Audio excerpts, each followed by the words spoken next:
Black Aeroplane by Frederick Forsyth. The moon was coming up in the east behind me, and stars were shining in the clear sky above me. There wasn't a cloud in the sky. I was happy to be alone high up above the sleeping countryside.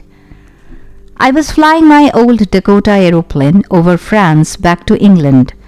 I was dreaming of my holiday and looking forward to being with my family. I looked at my watch, 1:30 in the morning. I should call Paris Control soon, I thought. As I looked down past the nose of the aeroplane, I saw the lights of a big city in front of me.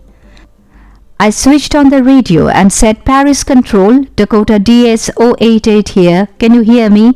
I'm on my way to England, over." The voice from the radio answered me immediately. "DS-088, I can hear you. You ought to turn 12 degrees west now." DS-088, over. I checked the map and the compass, switched over to my second and last fuel tank, and turned the Dakota 12 degrees west towards England. I'll be in time for breakfast, I thought. A good, big English breakfast. Everything was going well. It was an easy flight. Paris was about 150 kilometers behind me when I saw the clouds. Storm clouds. They were huge. They looked like black mountains standing in front of me across the sky. I knew I could not fly up and over them, and I did not have enough fuel to fly around them to the north or south. I ought to go back to Paris, I thought, but I wanted to get home. I wanted that breakfast. I'll take the risk, I thought, and flew that old Dakota straight into the storm. Inside the clouds, everything was suddenly black. It was impossible to see anything outside the aeroplane. The old aeroplane jumped and twisted in the air. I looked at the compass. I couldn't believe my eyes. The compass was turning round and round and round. It was dead. It would not work. The other instruments were suddenly dead too. I tried the radio. Paris Control, can you hear me? There was no answer. The radio was dead too. I had no radio, no compass, and I could not see where I was. I was lost in the storm. Then in the black clouds quite near me, I saw another aeroplane. It had no lights on its wings, but I could see it flying next to me through the storm. I could see the pilot's face, turned towards me. I was very glad to see another person. He lifted one hand and waved.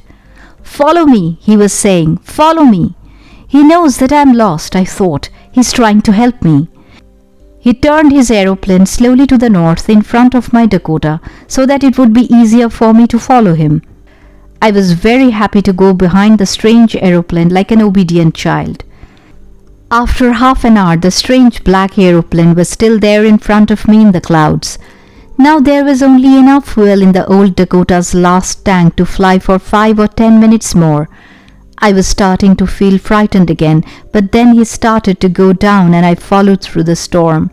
Suddenly I came out of the clouds and saw 2 long straight lines of lights in front of me. It was a runway, an airport.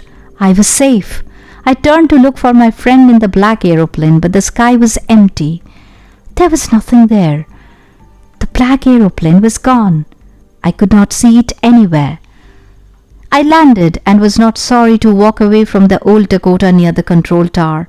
I went and asked a woman in the control center where I was and who the other pilot was. I wanted to say thank you. She looked at me very strangely and then laughed. "Another airplane? Up there in this storm? No other airplanes were flying tonight. Yours was the only one I could see on the radar." So who helped me to arrive there safely without a compass or a radio, and without any more fuel in my tanks?